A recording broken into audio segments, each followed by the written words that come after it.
Le prochain panel est Équité en santé, défis et pistes de solutions. On était vraiment excités d'avoir autant de soumissions qui portaient sur le domaine de la santé parce qu'il y a vraiment un trou de données, un manque de connaissances sur des enjeux spécifiques des femmes et des personnes lesbo-queer en santé. Donc, peut-être que, comme certains d'entre vous le savez, on peut-tu fermer la petite musique? Oui, c'est correct, là, mais petite ambiance. Ben, c'est ça, comme certains d'entre vous peut-être le savez, beaucoup du financement dans les enjeux de santé vient principalement de la crise du VIH. Donc, il y a vraiment beaucoup d'argent en santé LGBT qui est investi dans la prévention et le traitement des ITSS, donc va être davantage distribué au sein des communautés d'hommes gays. Donc, il y a très peu de financement, très peu de recherches qui portent spécifiquement sur les femmes et les personnes lesbo-queer. Donc, souvent, on va avoir d'un côté des recherches qui vont creuser les enjeux des femmes en santé. Donc, on va notamment parler de la banalisation de la douleur, on va parler de la difficulté d'accès aux droits reproductifs, les attitudes paternalistes des professionnels dans le milieu de la santé. Puis de l'autre côté, on va parler des enjeux LGBT, mais de façon plus générique, donc tu sais, par rapport au stress de minorité, l'hétéronormativité des professionnels de la santé. Mais c'est très difficile d'avoir des recherches qui font vraiment le pont entre sexisme, cissexisme et homonormativité, hétéronormativité. Donc, d'être capable de vraiment creuser ces différents aspects puis de s'intéresser spécifiquement aux enjeux des femmes et des personnes lesbo-queer. Donc, il y a vraiment beaucoup de projets et de recherches super intéressantes dans les dernières années qui prennent expansion. Donc, c'est vraiment un grand honneur d'être avec beaucoup de spécialistes du domaine de la santé qui viennent nous présenter les avancées de ce qu'on commence. C'est vraiment des recherches émergentes, donc on commence à être capable de mieux cibler certaines choses. Donc, merci, un grand merci de tout être là avec nous. Donc, on commence en beauté. On retourne en franglish. C'est c'est notre dernière présentation en anglais de la journée. On va en avoir juste pour celles qui sont moins, qui ont plus de difficulté à comprendre l'anglais. Demain, les seules présentations en anglais vont être diffusées en ligne. Donc, la présentation s'intitule Healthcare Access for Lesbian, Bi+, and Queer Women, Trans and Non-Binary People. Community Knowledge at the Center of a Mixed Methods Design. Donc, encore une fois, ici, on est pan-canadien. Donc, on vient nous visiter d'Ontario. Hein? Vous avez pris le... Ouais. Donc, on continue notre expansion pan-canadienne ce matin. Donc, Kim Seida is a qualitative researcher and PhD candidate in sociology at McGill University. Her dissertation explores the healthcare experiences, resilience strategies, and community building efforts of sexual minority Woman X in Canada. She has expertise in qualitative research methodologies, critical media studies, and the sociology of health, illness, and medicine. Kim's most recent work has focused on 2S LGBTQIA+ mental health and well-being in the context of the ongoing pandemic, healthcare access issues experienced by LBQ women, trans, and non-binary people, and gender-based violence. Kim is currently a senior researcher at EGAL Canada.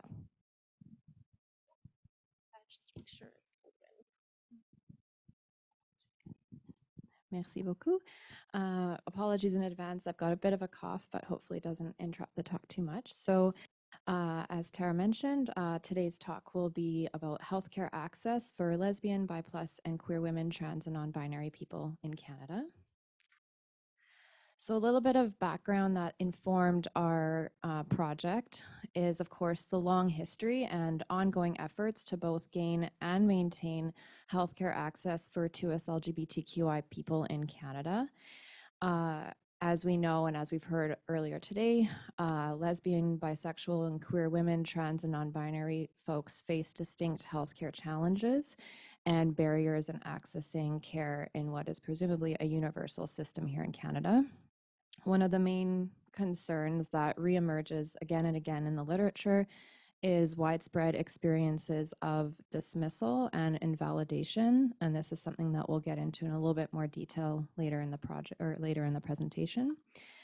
Some challenges across care sectors, and by care sectors we mean, primary care, reproductive and sexual health care, mental health care, and other forms of care, for example, alternative and complementary medicine. Some of those challenges are exacerbated for LBQ folks who are living with a disability, who are neurodivergent, who are identified as fat, who are poor, Indigenous, Black, racialized, and immigrant folks. So this is something that definitely resurfaced in our own research as well. And one of the main things that prompted this project in the first place was just the sheer lack of research in the Canadian context, documenting healthcare experiences and challenges of LBQ women, trans, and non-binary people. So the current study that I alluded to earlier is entitled Action Through Connection. And it's really focused on healthcare access experiences as well as needs among LBQ women, trans, and non-binary people in Canada. Screenshotted here is our report that's available on egal.ca's website. And I believe later on I have a QR code for it as well. And the aim of our Action Through Connection project was to learn more about the healthcare access experiences among LBQ women, trans, and non-binary people, and to amplify both their perspectives and priorities when it comes to structural and systemic change across care sectors. So I just want to note on this front that the project was funded through PHAC's Intersectoral Action Fund. And so one of the main areas that we wanted to explore was hearing from community voices what their priorities for such intersectoral action would be. And so we had two main research questions. The first being, what priorities for health and healthcare access do LBQ women, trans, and non-binary people in Canada have? And secondly, what actions can be taken across sectors to address these priorities?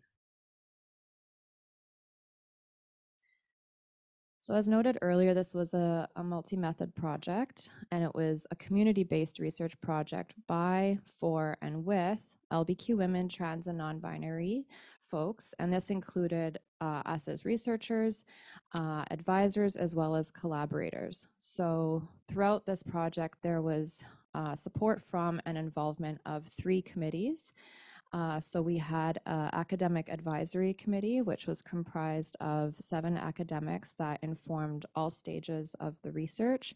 We also had a community of practice, which involved leaders and managers from various community-based organizations we would all meet virtually, and we would review research tools as well as preliminary findings from anything, and their involvement was really critical to the advancement of the project. And finally, we had a community advisory committee, which was comprised of 10 community members from all walks of life who, again, like the other 2 committees, were really instrumental in helping us to just, dive deeper into the data to make sure that we are interpreting things in an accurate and accountable way. And in addition, we conducted focus groups. So we conducted 1 in French and 6 in English, as well as interviews, again, 1 in French and 6 in English, with LBQ women, trans, and non-binary people from across Canada. So in total, we had 35 interview participants and focus group participants. And I'll just highlight some of the demographic information here. So participants' age range was from 18 to 69 with an average age of 34. We had representation from 9 Canadian provinces. 19 of the 35 participants identified as Black, Indigenous, or as people of color, and 16 identified as white. 27, so the vast majority of participants were born in Canada. Notably, 24 participants lived with at least 1 disability. 31 participants said their housing situation was stable or secure. And 19 participants said that their income was meeting their needs. And 32 participants had some post-secondary education. So as you can see from these numbers, it was a relatively highly educated sample. So our data were analyzed using reflexive thematic analysis and was done collaboratively in conjunction with the advisory committees. And from our thematic analyses, we created 6 primary themes. And I'll focus on the first two in a little bit more detail today, but I'll just list the full scope here as well. So our first primary theme was the labor that was involved in accessing care. So I'll get into that in a little bit more detail, but the second main theme was accessing primary care and the challenges involved in that. Thirdly, there were challenges involved in accessing quality and appropriate sexual and reproductive care, as well as gender affirming and transition related care. We also looked at mental health care and the unique barriers and challenges LBQ folks faced in those sectors.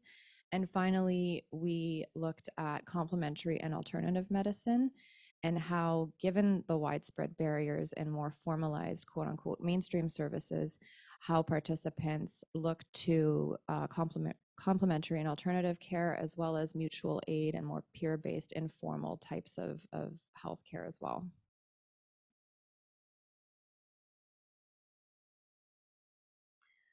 So coming back to that first theme, labor in access and care, this was a cross-cutting theme. So this was one of the main findings that just kept reemerging. And it surprised us as the research team just to get a sense of how intense this labor was in efforts to access quality care and maintain access to care. And multiple participants talked about the necessity to advocate both for themselves as well as for others. And this was largely, if not entirely, due to widespread invalidation. Again and again, people said variants of the phrase, "I'm not taken seriously," or "my doctor doesn't take me seriously." Related to invalidation was dismissal. So having their concerns dismissed outright or being accused of, the modern day equivalent of hysterical diagnoses or, medical gaslighting was something that came up again and again. And these were, through our analyses, deeply connected to ageism, racism, sexism, and cissexism. So, for example, folks in our sample who were racialized talked to us about the long history of medical racism and about, for example, Black women's pain experiences not being believed and how these reemerged in their everyday healthcare experiences. Older participants talked about intersections of ageism with sexism in experiences of being dismissed or gaslit by their healthcare providers. And people also faced ignorance and incompetence. And, one of the most difficult things for a lot of folks was just the lack of accountability from the service providers with whom they were interacting. Just having a lack of providers being able to admit that they didn't know or that they weren't able to answer questions.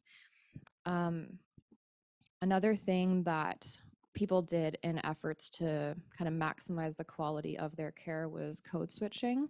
So this involved a wide gamut of strategies, but one of them, was changing the way that they spoke or the way that they dressed. For example, going into emergency clinic or a setting, dressing up, quote unquote, nicely in efforts to try to maximize their quality of care. Oops. So as Annette, a 30-something white lesbian woman living in urban Quebec said, the fact that I look like a woman, I feel that I'm taken less seriously. If I say things to my doctor, or regardless of if I go to the drop-in clinic or whatever, it's as though people don't believe me. No matter how I explain how my body is functioning or how I know that something's wrong, they don't believe me. And it's hard to say whether that would have been different if I had been perceived as a male, but every time, that's the feeling I get. That no matter what I say about my knowledge of my own body, what I say is always questioned. The second theme I'll touch on today is experiences related to accessing primary care. So very few participants had access to a family doctor or a primary care physician, let alone an affirming physician. Especially trans and non-binary participants worried if care providers would be consistently and respectfully gender affirming, so using names and pronouns. Again, participants experienced racism, sexism, ageism, and medical gaslighting, and this very much informed how participants approached healthcare encounters. So one quote that I pulled in terms of kind of illuminating access barriers in primary care settings is from Kalani, who is a 20-something year old BIPOC, queer, non-binary person living in urban Atlantic Canada.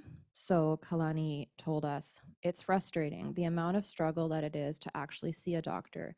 Because I have a family doctor, I'm fortunate to have one, but she's on vacation every other week and is gone for long periods at a time, and I'm dealing with issues in my stomach and everything. I still never got an official diagnosis of PCOS or anything, which is what I've probably been dealing with for a while. It's just been a lifetime struggle, honestly." So as both of the quotes pulled illustrate this confluence of invalidation, dismissal, and struggle, especially over time, especially for chronic issues as well. So I had mentioned earlier that we asked folks not only about their healthcare experiences, but also about recommendations that they made for intersectoral change.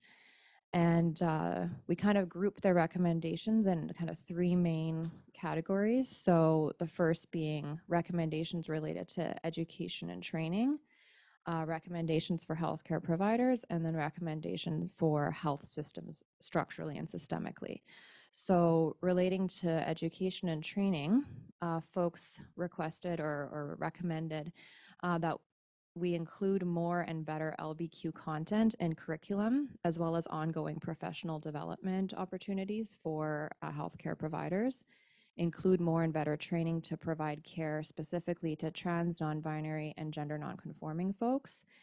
For healthcare providers, recommendations, again, these are distilled from over 100 recommendations, but just like the main ones, included recognizing patients as partners in their care, so not being paternalistic, and not making assumptions, whether that be about someone's sexual orientation, about their gender identity, and about their needs. Also, a lot of folks requested that healthcare providers explicitly embrace anti-racist, anti-oppressive, and trauma-informed approaches.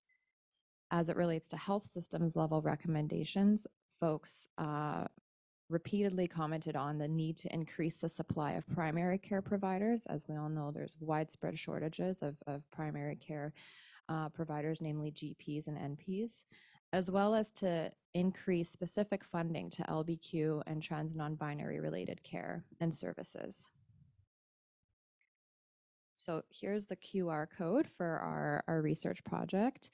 If folks want to take a quick second to check that out, I'll just leave it on the screen for a couple seconds. Might be too fast. I know my time is pretty much up, but I also just wanted to give a quick shout out to Melanie Schambach. So a part of this project was kind of being a little bit trying to make sure that we really invested in knowledge mobilization. And so we utilized arts-based methodologies. And so we worked with Melanie to kind of bring together all participant narratives and all their stories into posters that are now, for example, at the U of Ottawa campus and a couple other campuses, and were spread virtually as well. So you can download the posters on the project landing page on our website as well. I won't have time to get into survey development, unfortunately, but very, very briefly, we then piloted a survey based on our qualitative research findings, and we're currently seeking funding to roll that survey out nationally as well. So apologies I didn't get through all of it, but please do read the final research report on our landing page. Thank you, merci beaucoup. Prochaine présentation, on est super content. Le RLQ a aussi collaboré avec le merveilleux laboratoire de recherche Collab pour la recherche que Claudel et Kinda vont vous présenter. Donc, pour un accès aux services de soins de santé plus inclusif et compréhensible pour les femmes et personnes lesbiennes, bisexuelles, pansexuelles et queer. Donc, Claudel Brazeau, qui règle le PowerPoint, a complété sa maîtrise en sexologie sur la gestion de la visibilité de l'orientation sexuelle à l'Université du Québec à Montréal. Elle travaille actuellement comme agente de recherche au laboratoire Collab et comme chargée de cours à l'Université de Montréal. Kinda détient une maîtrise en santé publique de l'Université de Montréal. En tant que chercheuse au laboratoire Collab, elle se consacre à l'équité en santé en mettant l'accent sur la santé mentale et sexuelle au sein des communautés d'ES LGBTQIA+. Son travail vise l'amélioration des expériences d'accès aux soins de santé pour ces communautés. Je me présente, donc je suis Claudel avec ma collègue Kinda. Donc, on utilise toutes les deux le pronom elle, les accords féminins. Puis, on est agent de recherche au laboratoire Collab à l'École de la santé publique de l'Université de Montréal. Puis, on est aujourd'hui ici pour vous présenter les résultats préliminaires de notre projet de recherche que Tara a nommé, mais pour un système de soins inclusif aux femmes. Ah, une petite barre. Aux femmes et personnes non binaires, lesbiennes, bisexuelles, trans, pansexuelles et queer au Québec. Je vais juste vous dire rapidement c'est quoi Collab. Collab, c'est un laboratoire de recherche communautaire et collaboratif qui favorise la participation des personnes de SLGBTQIA+, dans la recherche. Donc, le laboratoire est dirigé par le professeur Olivier Ferlat et on travaille souvent sur des problématiques de recherche liées à la santé mentale, la consommation de substances, l'accès aux soins auprès de ces communautés-là. Donc, les femmes et les personnes lesbiennes, bisexuelles, pansexuelles et queer, je vais souvent utiliser le terme queer pour englober ces identités orales. Donc, sont confrontées à plusieurs obstacles dans l'accès aux soins, donc que ce soit les soins de santé physique, sexuelle et reproductive, psychologique et ceux liés à l'affirmation de genre. Puis, il y a plusieurs discriminations aussi sur la base de leur identité lorsqu'elles ont accès aux soins.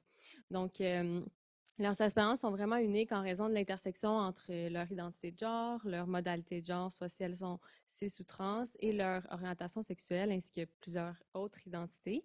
Puis au Québec, en fait, il y a eu peu d'études qui ont été réalisées pour comprendre leurs expériences dans les services de soins et aussi d'identifier des solutions basées sur leur discours dans les soins. Donc, à partir de ce constat, nos deux questions de recherche sont les suivantes. Donc, vous allez voir, ça va un peu recouper la présentation de Égal. Donc, la première question, c'est vraiment, c'est quoi leurs expériences dans les soins au Québec, donc tous soins de santé confondus. Puis, c'est quoi leur perspective aussi pour améliorer ces soins? Je vais vous parler un peu de la méthodologie de recherche qu'on a utilisée. Donc, on a inclus des femmes cis et trans et des personnes non binaires qui s'identifiaient comme lesbiennes, bisexuelles, pansexuelles ou queer, qui avaient plus de 18 ans et qui habitent au Québec depuis plus d'1 an. On a fait un total de 12 groupes de discussion avec 4 à 6 personnes environ. On avait 3 groupes en anglais et 9 groupes en français. On a fait le recrutement principalement à travers les réseaux sociaux et on a contacté des organismes. Au final, on a eu un échantillon de 55 personnes participantes et on a fait une analyse inductive, thématique inductive des verbatims et des données qualitatives. Je vais vous donner un petit peu le portrait sociodémographique de l'échantillon. Donc, on a une moyenne d'âge de 31 ans. On avait une majorité de personnes blanches à 66%, mais on avait quand même 15% de personnes asiatiques, occidentaux et arabes, 7 personnes asiatiques du Sud, 7% noires et 2 personnes qui s'identifiaient en tant qu'autochtones métis. Ensuite, on avait 31% de personnes qui vivaient à l'extérieur du Grand Montréal et 36% de personnes qui s'identifiaient comme des minorités visibles et 35% des personnes qui s'identifiaient comme des personnes trans ou en questionnement. Donc, pour les orientations sexuelles, on avait une proportion assez similaire de personnes lesbiennes, pansexuelles, bisexuelles ou queer. Et pour les identités de genre, on avait une majorité de personnes qui s'identifiaient en tant que femmes, à 63%, mais on avait quand même 29% de l'échantillon qui s'identifiaient comme des personnes non binaires. Donc, je vais laisser la parole à Claudel pour vous parler des résultats préliminaires. Merci. Donc, pour notre première question de recherche, le premier thème qui a émergé, en fait, c'est les difficultés d'accès à des soins adaptés à leur réalité. Donc, on a vu, en fait, ces difficultés étaient liées au fait que, par exemple, les professionnels manquaient de connaissances et compétences spécifiques à leur réalité. Aussi, au manque, à l'absence de ressources spécialisées, en fait, pour les femmes et les personnes queer. Donc, Je vous lis justement un extrait d'une femme cis qui nous dit: « Je voulais me faire dépister et j'ai trouvé aucune information en ligne. C'était tellement compliqué. J'ai appelé une clinique spécialisée en santé sexuelle LGBTQ+, et la personne m'a répondu: Et ici, c'est une clinique spécialisée pour les hommes. Et elle m'a raccroché au nez. » Donc, c'est quelque chose qu'on a souvent quand même entendu, que ces cliniques-là accueillaient finalement juste des hommes, ou sinon les femmes et personnes queer avaient lorsqu'elles avaient accès à ces cliniques, elles vivaient des discriminations quand même importantes. Deux autres barrières d'accès aux soins étaient le manque de professionnels queer et racisés et des coûts qui sont vraiment élevés, surtout dans les soins privés. Donc, je vous lis le deuxième extrait d'une femme cis. Donc, je pense en fait n'avoir rencontré qu'une seule thérapeute qui était racisée et qui était de mon origine. Elle était très compréhensive et ne m'invalidait pas. Mais ensuite, je ne pouvais plus me permettre de la payer. C'est devenu un tout nouveau défi. Donc, ça parle un peu du besoin ou du désir, en fait, pour les personnes racisées queer, d'avoir quelqu'un un professionnel ou une professionnelle qui comprend leur double identité, qui valide cette double identité, surtout dans les soins psychologiques, mais c'est très rare. Puis, lorsque ces professionnels existent, souvent, ils se retrouvaient dans le privé. C'est ce qu'on voyait souvent. Puis, il y a des coûts associés. Donc, en fait, les personnes rapportaient aussi des expériences de pathologisation, d'invalidation et de méconnaissance aussi de la part des professionnels de leur corps et identité. Donc, on voyait, entre autres, souvent une association de l'identité de genre et ou l'orientation sexuelle à un trouble de santé mentale. Donc, entre autres, le trouble de personnalité limite qui revenait. Aussi, on voyait la croyance selon laquelle la transmission des TSS était impossible entre deux personnes qui avaient un vagin. Puis ça pouvait mener en fait à un refus d'accès aux tests de dépistage, dont les tests de VIH. Et aussi, la présomption d'hétérosexualité et de cisgenralité était vraiment présente dans tout type de soins. Donc, je vais vous lire le premier extrait. Donc, je suis allée me faire tester avec ma blonde, puis on a insisté pour dire oui, c'est ma blonde, c'est ma blonde. Puis tout le long, ça a été puis votre ami, votre collègue. Et jamais on a respecté nos pronoms, même si on l'avait mis sur le formulaire. Donc, les personnes participantes ont aussi rapporté, discuté en fait de la perspective très blanche, hétéro, cisnormée et capacitiste des corps et des vécus qui menaient à les pathologiser, notamment dans les soins de santé gynécologiques. Donc, je vous lis le deuxième extrait. Donc, tous les symptômes qui étaient alarmants pour le gynécologue et qui faisaient que j'avais un suivi serré, c'est que mon corps n'était pas assez féminin, selon ses critères de gynécologue. T'sais.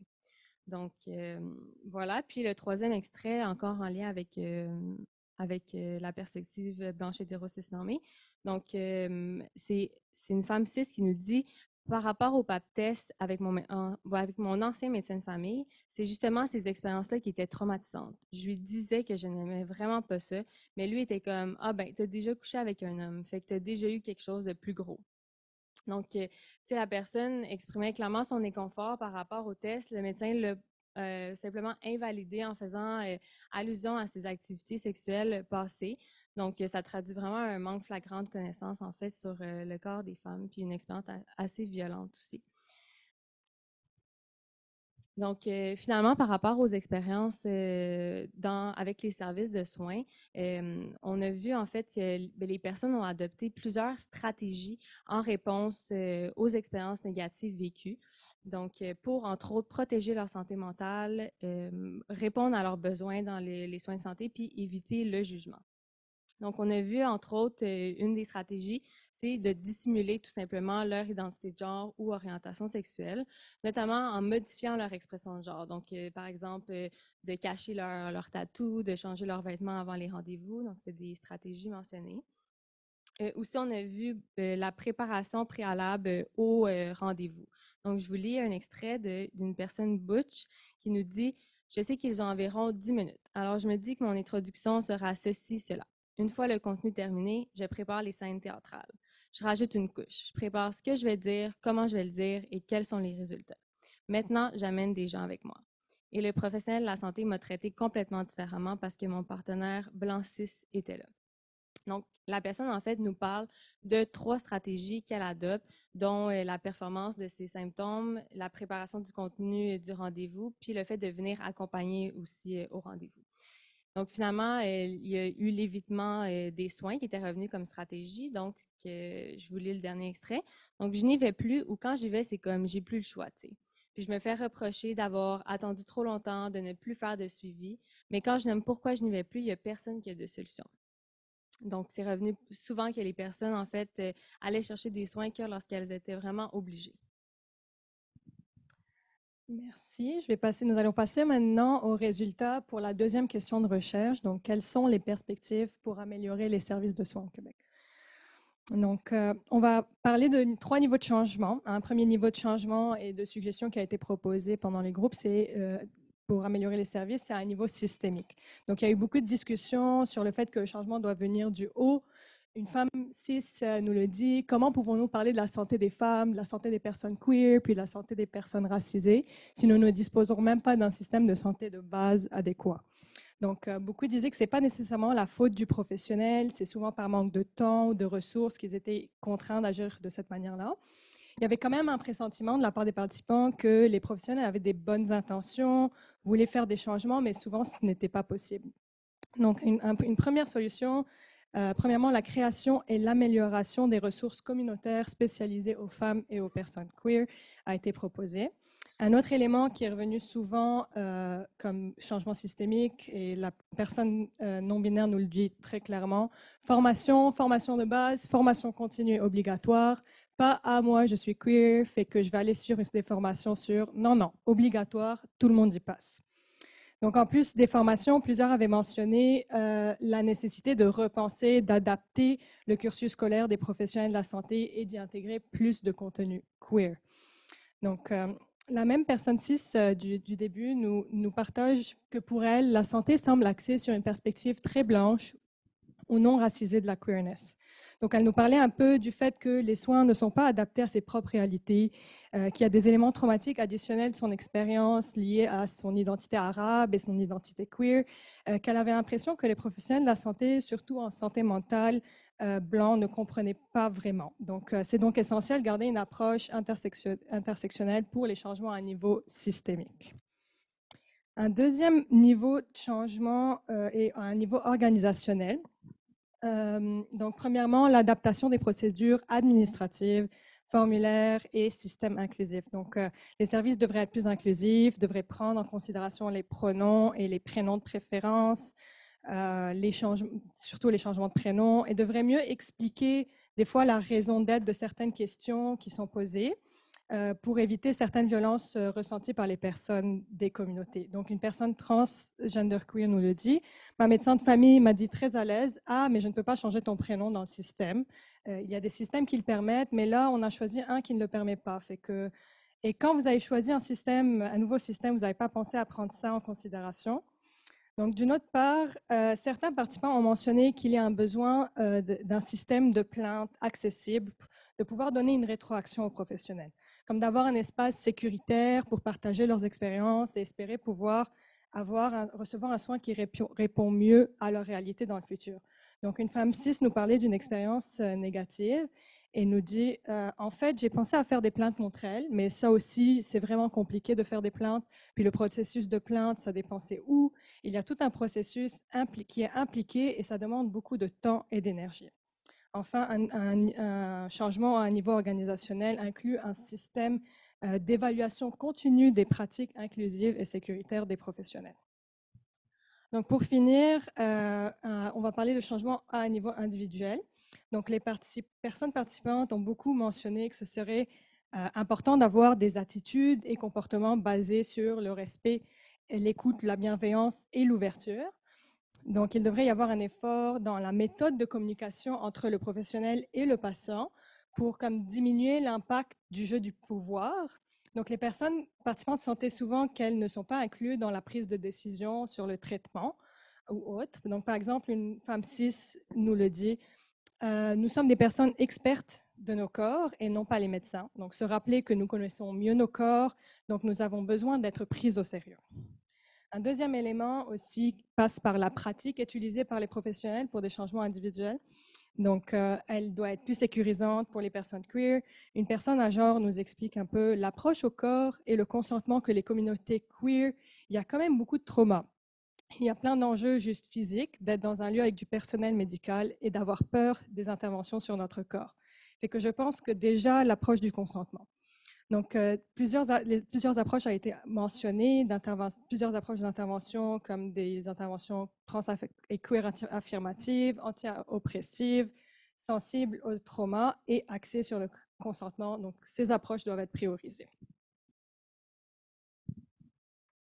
Pour finir vraiment vite, on a vu qu'il y a certaines personnes qui ont rapporté des expériences positives, mais on voit beaucoup d'expériences négatives liées aux difficultés d'accès à la pathologisation des corps, à l'invalidation, par exemple.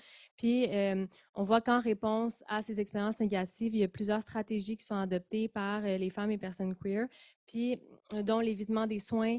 Donc, puis éviter les soins ou avoir accès à des soins qui ne sont pas adaptés à leur réalité, ça mène à beaucoup de répercussions sur leur santé. Donc, on a relevé quelques pistes d'action qu'on n'aura pas le temps de voir avec vous, mais on est ouverte à en parler aussi tantôt, qui recoupent un peu les changements dont on a parlé, mais voilà, je ne pourrais pas, en tout cas, regarder si vous avez le temps, mais merci pour votre écoute.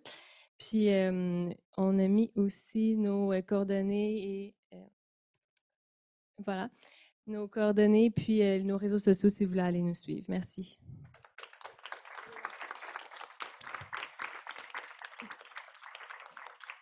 On poursuit avec Marie et Estelle, donc avec la santé des femmes queer et des lesbiennes au Canada. Résultat des études pan-canadiennes du CBRC.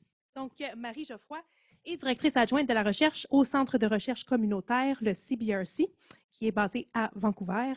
Elle est une femme queer, franco-ontarienne, allochtone, blanche de descendance coloniale, qui étudie le bien-être et la santé des personnes 2S LGBTQIA+, en plaçant les communautés au cœur de ses projets de recherche.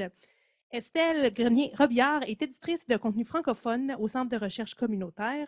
Elle est une personne non-binaire, blanche et allochtone de descendance coloniale qui, par la traduction, le soutien au bilinguisme et la collecte de données, travaille à l'intégration des communautés francophones dans le mandat national du CBRC, donc la promotion de la santé et défense des droits des communautés 2S LGBTQIA+. Merci. Je pense que je n'ai pas besoin de me présenter, mais bon, allô, ça me fait plaisir d'être ici aujourd'hui avec tout le monde, puis surtout avec Estelle. Ça a été un plaisir de travailler sur cette présentation-là avec toi. Donc, bonjour. On a été si bien présenté par Tara, donc je vais tout de suite vous présenter. On va commencer par reconnaître qu'on se rassemble aujourd'hui sur les territoires autochtones non cédés, dont la nation Kanen'kehá:ka est la gardienne.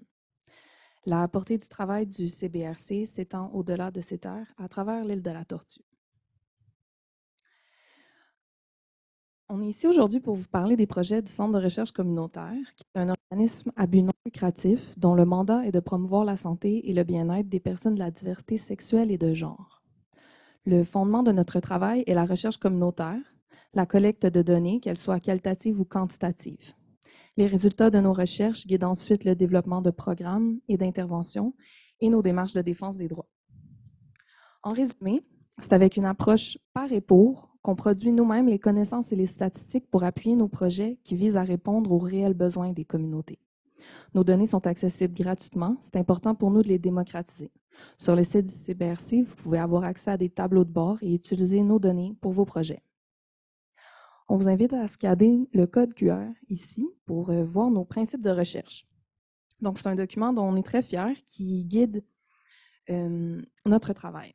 Pour vous donner une petite idée, je vais vous nommer certains éléments avec lesquels on travaille. Donc, on favorise toujours l'accessibilité, la justice sociale, le pouvoir d'agir communautaire, l'expérience vécue et les liens intergénérationnels.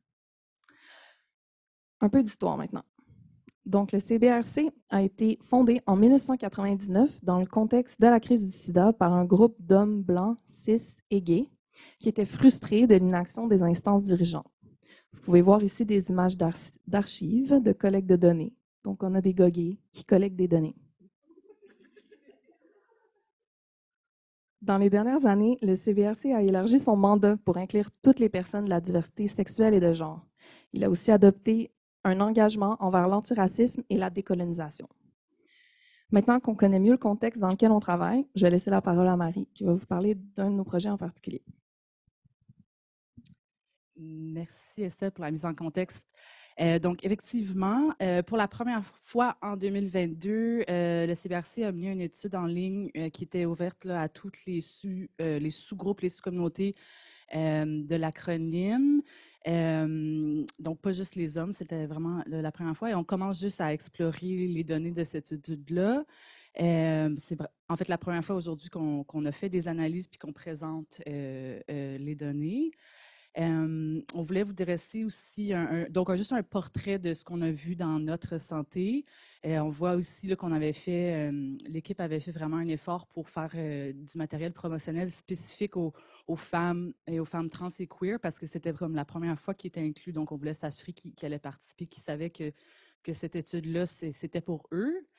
On voulait aussi vous présenter des données qualitatives. Là, on avait l'intention de faire, mais finalement, notre équipe de recherche qui travaille là-dessus n'avait pas fini de valider les données avec les participants. Donc, on ne voulait pas présenter des résultats qui n'avaient pas été donnés, qui n'avaient pas été validés avec les participants. Donc, on va juste se concentrer aujourd'hui sur notre santé, ce qui fait en sorte que c'est un peu, c'est très quantitatif. Là, fait que je m'excuse en avance, il y a beaucoup de tableaux.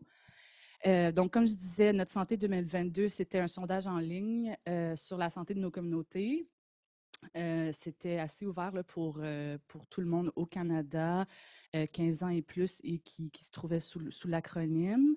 Il y avait plusieurs sections. On ne va pas toutes les présenter aujourd'hui. Je vais me concentrer, on s'est concentré sur les sections qui sont en rose à l'écran. Et voilà. Là, donc, comme je vous dis, on avait un sondage et on avait un honoraire de 10 $. Il y avait aussi toute une partie d'analyse de gouttes de sang séchées pour dépister pour la COVID-19, VIH, hépatite C, mais on ne parlera pas de ça aujourd'hui. On commence encore une fois à juste analyser les données. Ils ne sont pas dans notre présentation. Donc, qu'est-ce qu'on a fait pour la présentation? En fait, notre santé a un échantillon total de 4044 participants. Et puis, on a créé un sous-échantillon. Donc, les données qu'on va vous présenter aujourd'hui, c'est pour le sous-échantillon de 1263 personnes. On a beaucoup discuté entre nous, entre collègues, avec Estelle, mais aussi avec Anou, Fazia, qui sont dans notre équipe au CBRC, d'un peu comment on voulait découper l'échantillon. Donc, ce qu'on a décidé de faire, puis ça peut être des discussions intéressantes aussi qu'on peut avoir, mais ce qu'on a décidé de faire, c'est d'inclure donc toutes les femmes cis ou trans qui s'identifient comme gays, queer, bisexuelles, pansexuelles, lesbiennes, asexuelles, homoflexibles et hétéroflexibles, mais aussi les personnes non-binaires, au genre fluide, genderqueer ou à genre qui se sont identifiées comme lesbiennes. Et c'est comme ça qu'on dit plus raccourci lesbiennes et femmes queer. Donc, c'est ces données-là qu'on présente aujourd'hui. Donc, juste pour placer un peu le contexte sur l'échantillon, vous faire un portrait sociodémographique. C'est un échantillon qui est assez jeune, avec la plupart des participants, là, mettons, ayant entre 20 et 39 ans. C'était aussi beaucoup des répondants de l'Ontario, de la Colombie-Britannique. On a eu 134 participants du Québec, puis quand même 120 la Nouvelle-Écosse. Mais on voit qu'il y a une forte concentration en Ontario. Au niveau de l'éducation, c'est aussi, comme on a vu tantôt, pour notre cas aussi, c'est quand même un échantillon qui est éduqué avec 28 des participantes qui avaient un diplôme d'études de deuxième cycle et 36 avec un diplôme d'études de premier cycle. Et au niveau du revenu, on a quand même un peu plus une distribution aplatie, mais il y a quand même plusieurs participantes qui étaient à un revenu entre 10 000 et 30 000 $. Et juste vous notez que toutes les questions étaient optionnelles, donc ce n'est pas toujours le même dénominateur là, pour toutes les questions parce que ce n'est pas tout le monde toujours qui répondait à toutes les questions. Au niveau de l'ethnicité, donc on a 82 de l'échantillon qui étaient des personnes blanches.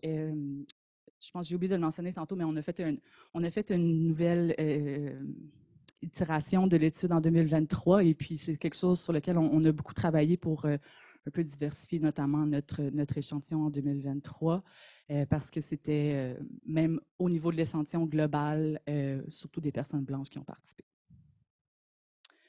Il y a 96 personnes qui se sont identifiées comme autochtones, puis de ces personnes-là, 45, donc environ la moitié, se sont aussi identifiées comme bispirituelles ou two-spirit.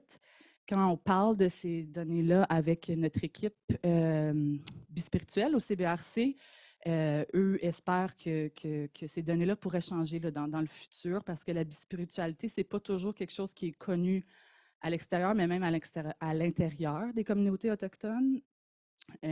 Parfois, les gens, justement, dans la version 2023, on a fait du recrutement sur le terrain et l'équipe bispirituelle rencontrait souvent des gens qui disaient ben moi, je ne connaissais pas ce mot-là, je ne savais même pas que c'était quelque chose avec lequel je pouvais m'identifier. Il y a aussi certaines communautés autochtones qui ont d'autres mots pour parler de cette identité-là. Puis on espère avec nos principes de recherche au CBRC, de vraiment continuer à travailler avec ces communautés-là pour les inclure davantage dans nos projets. Alors, la plupart des personnes, 86%, sont nées au Canada. Et pour le 14% qui n'étaient pas nés au Canada, c'était majoritairement des personnes qui avaient la citoyenneté canadienne ou des immigrants, des résidents permanents. Bon, ça fait le tour des données sociodémographiques. J'espère que je vais trop vite, désolée. On en a beaucoup, comme je disais, des tableaux. Donc, au niveau de l'état de la santé, je pense que ce qui est intéressant de voir, c'est que 38% des personnes se sont identifiées comme vivant avec un handicap. 59% ont rapporté vivre avec une condition de santé chronique, puis il y avait 5% qui étaient incertaines s'ils avaient une condition de santé qu'on pourrait qualifier de chronique. 54% de l'échantillon ont rapporté vivre avec une condition de santé mentale. Puis, quand on regarde à l'intérieur des personnes qui rapportaient vivre avec une condition de santé chronique, ce chiffre-là est de 85%. Donc, on voit qu'il y a quand même beaucoup de gens qui auraient conditions de santé chronique, conditions de santé mentale. OK, merci. Donc, on a demandé aux gens c'était quoi les conditions de santé mentale qu'ils avaient. Ils pouvaient choisir plus qu'une option. 84% ont rapporté vivre avec de l'anxiété, 75% avec de la dépression, 47% avec des conditions liées à un traumatisme. Il y a aussi 23% qui ont rapporté vivre avec des troubles alimentaires. On leur a demandé comment était leur santé mentale. Donc, on a un mélange, mais quand même 18% qui ont rapporté mauvaise, 37% moyenne. Puis le reste, c'est bon, très bon ou excellent. Au niveau de la santé physique, donc on a demandé c'était quoi les conditions de santé chronique que les personnes avaient. Il y avait une liste de au-dessus de 30 possibilités, là, donc on ne les a pas toutes mis dans notre tableau. On a mis ceux qui étaient les plus fréquents, avec la douleur chronique rapportée par 34% des gens, syndrome du côlon irritable par 27% des gens et l'asthme par 24% des gens, mais il y a plusieurs autres conditions qui ont été rapportées là, par les participants. On a regardé aussi c'est quoi les barrières d'accès aux soins de santé. Donc, on en a entendu parler déjà aujourd'hui, des longs délais d'attente pour obtenir des rendez-vous, ou juste avoir un rendez-vous tout court, parler avec un professionnel de la santé. Il y avait plusieurs autres barrières, comme des barrières financières ou comme des barrières physiques, donc des établissements qui ne sont pas accessibles. Puis il y avait aussi beaucoup de gens qui ont rapporté des difficultés à trouver des prestataires qui étaient respectueux de leur orientation sexuelle ou du genre. Et à part de ça, 23% des participants ont rapporté avoir vécu de la discrimination dans un milieu de soins de santé depuis 2020. Donc, ce n'est pas tout au courant de leur vie, c'était dans les 2 dernières années. On a aussi posé des questions sur la santé sexuelle et reproductive. Encore une fois, je ne vous les présente pas toutes. Là. On a décidé de vous présenter certaines des données seulement. On a demandé aux gens à quand datait leur dernier dépistage des ITSS. Et pour 44%, c'était il y a plus d'1 an. Et pour 26% des gens, ils ne s'étaient jamais fait dépister. Excusez. Et au niveau des tests PAP, on a demandé aux gens qui ont ou qui ont déjà eu un col de l'utérus s'ils avaient eu un Pap test dans les 3 dernières années. Et il y a 43% des gens qui ont rapporté que non. Est-ce que c'est dû à des barrières d'accès, des expériences de discrimination, d'autres éléments, l'âge des participants? Je pense qu'il faut explorer ça davantage. On a demandé aux gens c'était quoi leurs symptômes menstruels, qu'on a appelé problèmes menstruels. C'est le mot qu'on a utilisé. Douleurs pelviennes, crampes, mal au bas du dos, menstruation douloureuse, abondante. C'était quand même assez fréquent dans notre échantillon parmi les personnes qui ont des menstruations ou des symptômes menstruels. Et ma dernière diapositive avec des tableaux, ma préférée. Quand même intéressant de voir. On a demandé aux gens comment était votre vie sexuelle maintenant versus avant la pandémie. Et on a toutes sortes de réponses pour cette question-là. Donc, ça aussi, ce serait intéressant de creuser un peu davantage. Et on a aussi demandé, planifiez-vous avoir des enfants un jour? Et 57% des participantes ont dit que non, tandis que la moitié sont dans le oui ou je ne sais pas. Alors, qu'est-ce qu'on peut dire de tout ça? Il y a peu d'études vraiment qui permettent de comparer, donc c'est un peu difficile de faire des interprétations rapides. On voit quand même qu'il y a une part importante des personnes qui vivent avec une condition de santé chronique ou de santé mentale.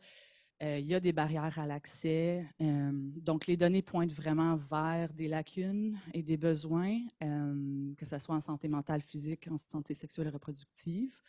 Puis, bon, comme Estelle a mentionné, nous, on veut vraiment que nos questions de recherche et tout ça, notre recherche est vraiment avec la communauté. Donc, on serait intéressé de vous entendre sur quels enjeux ou questions devraient être étudiés à travers nos prochaines analyses, nos prochaines recherches. Merci beaucoup.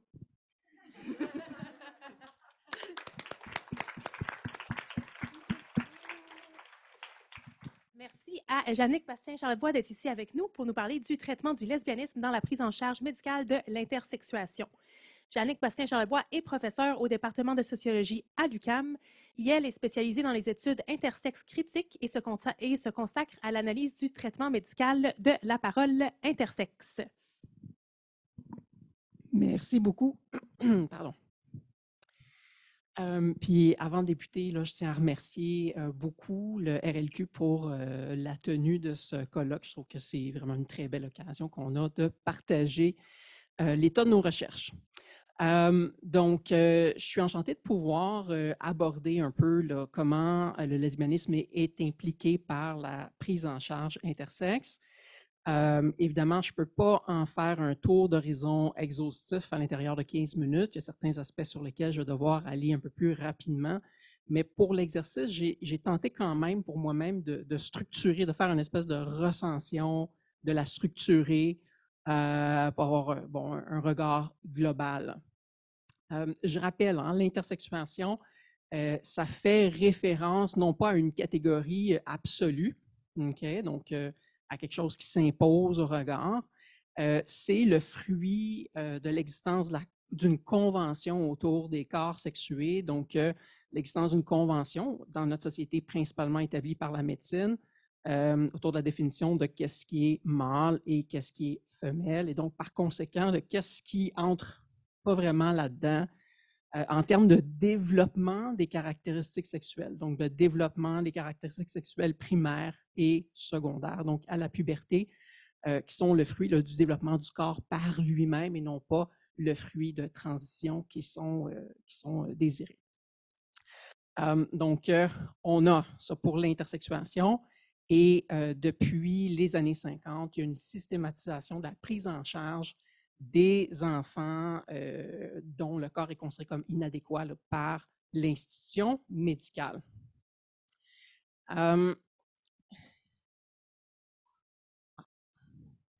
Oui, ça, c'est bon. Donc, quand j'avais fait la proposition, j'avais fait ce premier travail d'essayer de faire, là, de déterrer tout ça. Puis en me pratiquant pour la présentation, je me disais, je ne peux pas passer à travers chacun des points. Mais en gros, il y a certains aspects qui vont impliquer implicitement le lesbianisme d'autres explicitement et d'autres diront semi-explicites, c'est-à-dire qu'on va discuter d'orientation sexuelle et lorsqu'il est question de personnes qu'on va avoir assignées filles et dont on va modifier le corps pour le faire correspondre aux normes. Donc, bon, s'applique à des dimensions bisexuelles ou lesbiennes. Il y a aussi une implication qui peut être, ça peut se déplacer en degré d'instrumental versus secondaire, donc à quel point c'est instrumental dans la prise en charge intersexe et à quel point ça va être secondaire. Il y a certains aspects qui sont instrumentaux.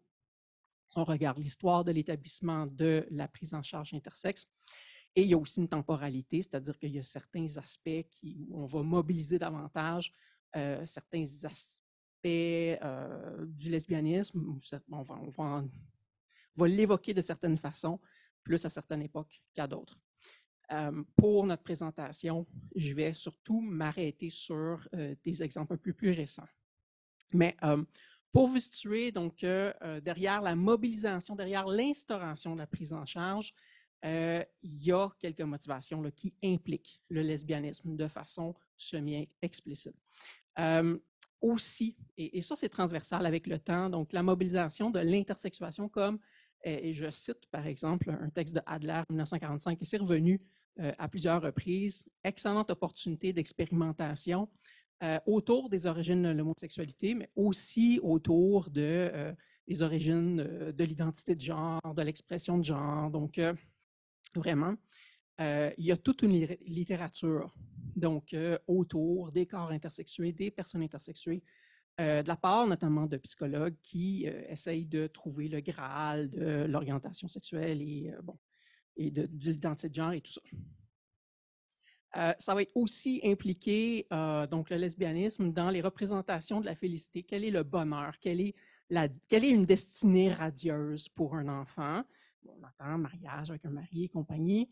Le type de discours qu'on va tenir aux parents, la façon dont on va prendre des décisions chirurgicales, comment on se représente la sexualité, quelles sont les conditions de succès d'une assignation. Donc, si on sait que la personne, elle est mariée, si on l'a assignée fille et qu'on sait qu'elle est mariée, bon, ben, on peut être content, l'assignation était positive, succès.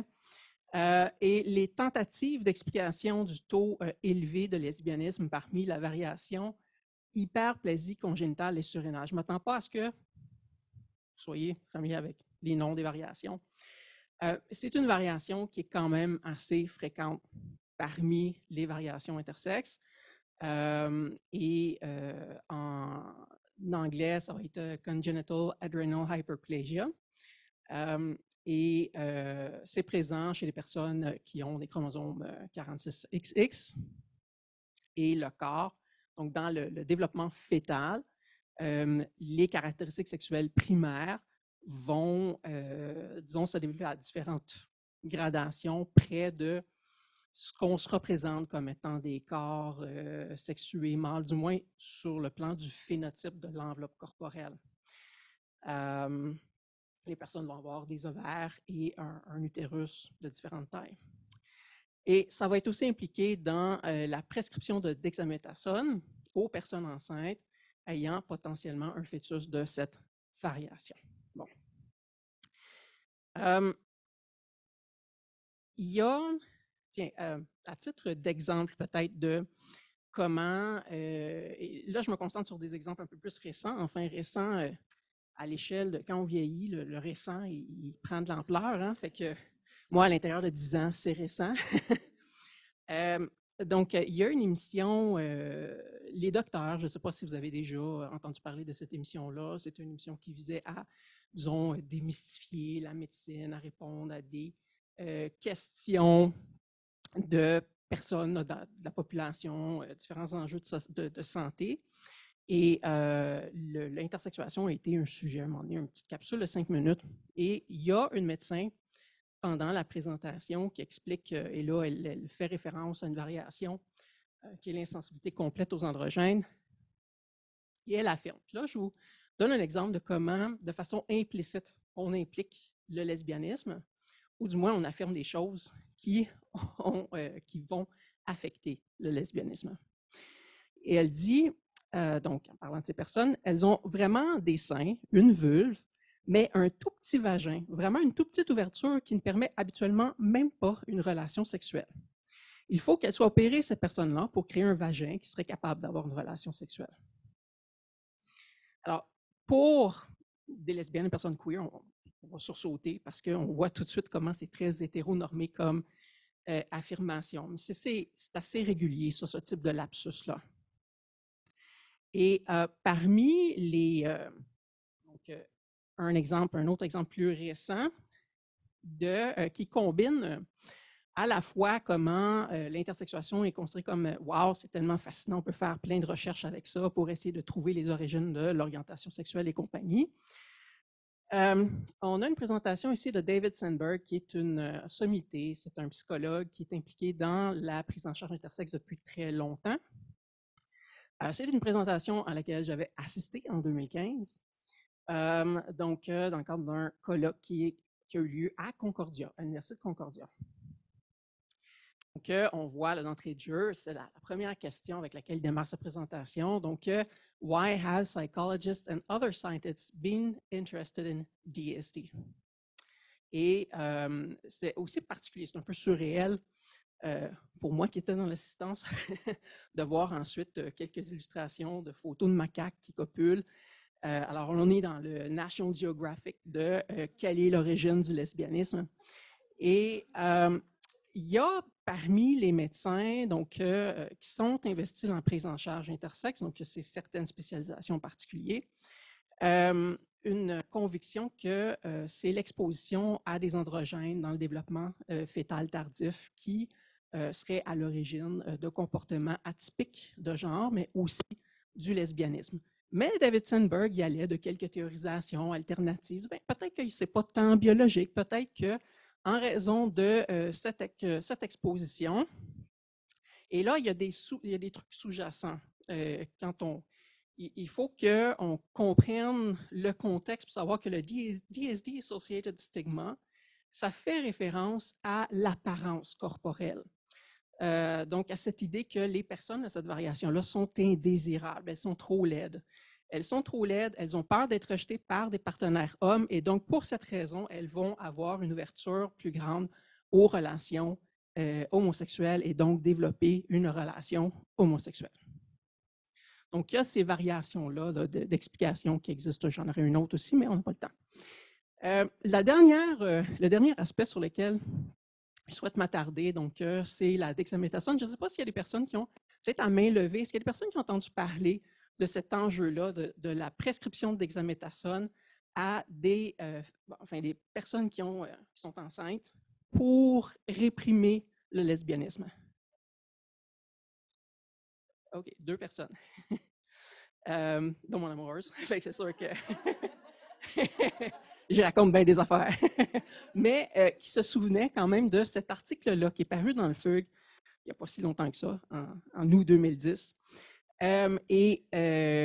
qui suivait ce qui avait fait un peu scandale. Ça avait été repris dans les médias, peut-être pas de façon très large, mais ça a été repris dans les médias gays en tout cas. Et c'est une démarche attribuée à Maria New, une endocrinologue pédiatre, spécialiste, une sommité, qui prescrit la dexaméthasone dans l'objectif de réprimer des caractéristiques qui sont considérées comme masculinisantes. Ça a sorti parce qu'il y a des chercheuses solidaires qui ont creusé certaines de ces affirmations dans les groupes de patients, auprès de parents, auprès de mères, quand elle leur promet d'avoir des filles normales. Et quand elle a eu accès à la demande de subvention de Maria New, qui n'est pas seule, elle fait partie d'une équipe médicale. Et j'ai ici des extraits, là, je ne savais pas à quel point ça allait être clair, de sa demande de subvention qui a été soumise en 2004 et qui a reçu financement. Donc, l'objectif. Alors, je vais le dire en anglais ici, the overall objective Donc, il y en a un premier là, qui est de combler un manque de connaissances sur les effets de la dexaméthasone, les autres effets secondaires. Mais il y a un second, enfin, il y a un deuxième volet dans les overall objectives qui est de comprendre the success of dexamethasone in suppressing behavioral masculinization in the subsample of girls with definitive congenital adrenal hyperplasia. Et les behavioral masculinization, ça fait référence à ça dans sa requête. Donc, elle dit, the spectrum of behavioral effects ranges from mild or marked tomboyish behavior of childhood to increased adolescent adult bisexuality and lesbianism. Through full male identification with request for sex reassignment surgery and legal gender change in adolescence. C'est aussi dans une perspective de réprimer toute affirmation de genre, enfin, des expériences trans. Et ça a été publié aussi en 2010, donc elle le reprend, donc cette fois-ci avec le terme orientation sexuelle.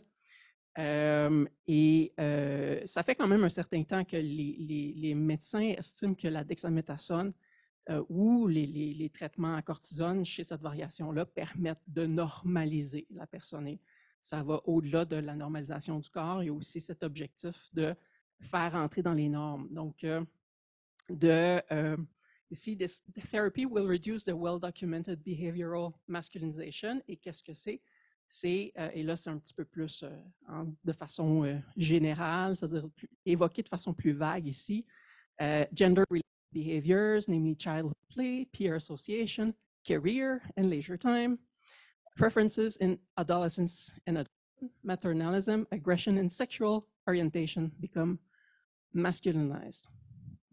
Donc, ça fait partie de comment la prise en charge intersexe implique le lesbianisme. Et je dirais qu'elle l'implique toujours dans la mesure où la pathologisation qui se perpétue des corps intersexes, elle se fait à partir d'une conviction que tout corps se destine à être hétérosexuel. Donc, si on est différent, c'est qu'il y a eu un problème dans le mécanisme. Ça signale aussi la persistance de l'hétérosexisme, aussi de la cisnormativité dans nos sociétés. Et cette méconnaissance des rouages, des mécanismes de prise en charge, ça lui permet de perdurer. Alors, merci beaucoup.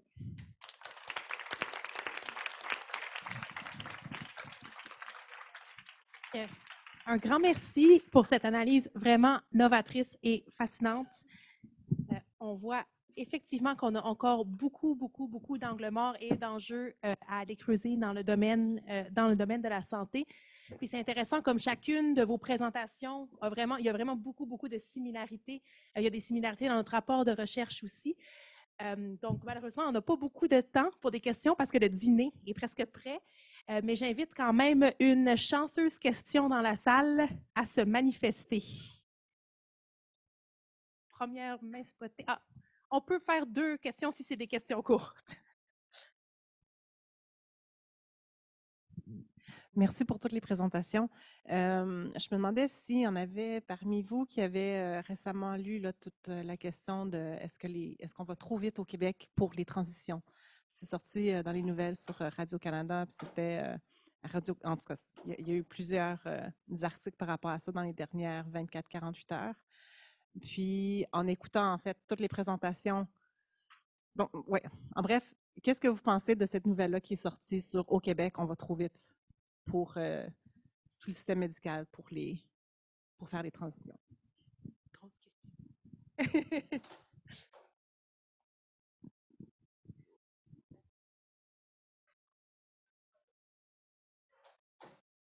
Dans le Vieux-Montréal, sur les thérapies de conversion. Je l'ai entendu à la radio.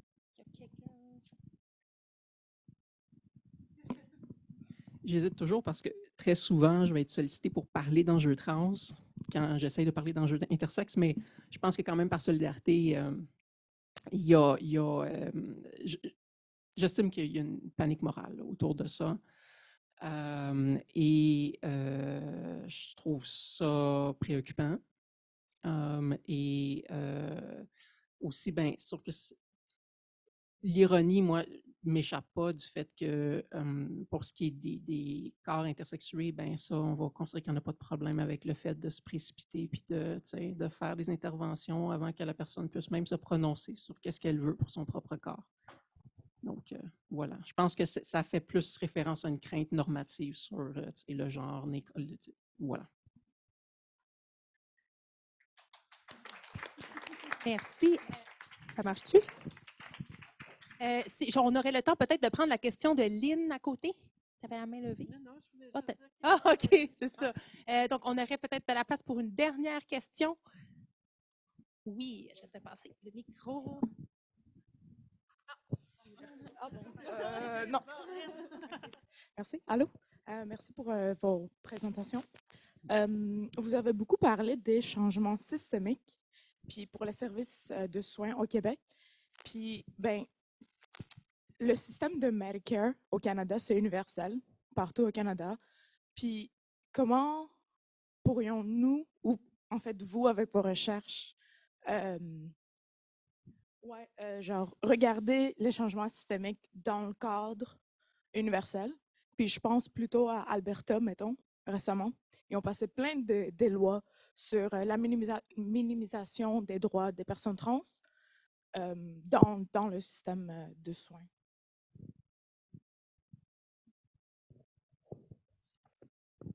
J'ai pas super bien compris la question. Tu peux juste... Ouais, c'était plus, vous avez parlé dans les recherches que vous avez faites, je pense deux ou trois. La première présentation, puis la deuxième, c'était, une des thématiques, c'était les changements systémiques. On a besoin de ça, 100% d'accord. Mais comment on peut rapprocher ça quand le système de santé, c'est pas juste au Québec, c'est au Canada? Oui, ben nous, je pense qu'il n'y a pas beaucoup de recherches qui ont étudié ces questions-là. Donc, je pense qu'eux, ils ont beaucoup d'informations, beaucoup de stratégies, de solutions qu'ils ont proposées dans leur rapport aussi. Puis nous, notre recherche était plus spécifique au Québec parce qu'il y a peu d'études qui regardent ça. S'il n'y en a aucune qui est récente, là, même quand on regarde les données probantes, il n'y en a pas beaucoup. Donc, on espère qu'avec nos recherches, on peut quand même créer plus de données probantes pour pouvoir un peu influencer les décisions politiques qui sont en train de se passer, comme offrir plus de recherches qui montrent ce que les personnes, enfin, ce que les expériences des participants disent, puis comment est-ce qu'on pourrait faire des changements systémiques de façon plus pratique. Donc, c'est ça que nous, on essaye vraiment de faire, de trouver des solutions plus pratiques et pouvoir relayer l'information, donner les données qu'on a ressorties aux décideurs, au public, faire plus de transfert de connaissances à travers différentes méthodes. Donc, on espère que ça va quand même influencer des décisions avec nos recherches. Donc, plus de recherches va encore plus influencer ces décisions-là aussi. Je ne sais pas si tu as quelque chose. Desiree, I'm just trying to translate in my head. So was your question how to affect structural or systemic change across Canada, given the rise of like anti-queer legislation, that sort of thing? Okay.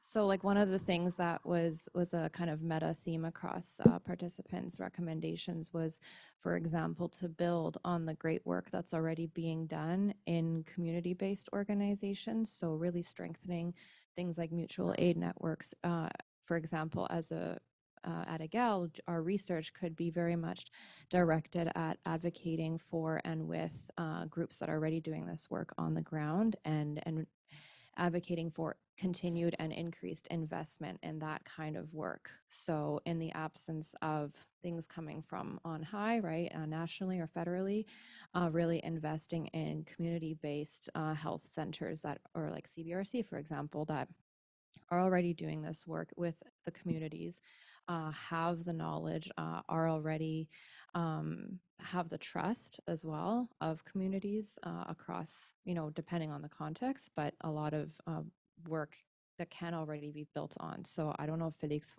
is my colleague also on this project, if you want to add anything to that, but that would be one of the primary things that emerged from our research project was not to wait for the government to change their tune, right?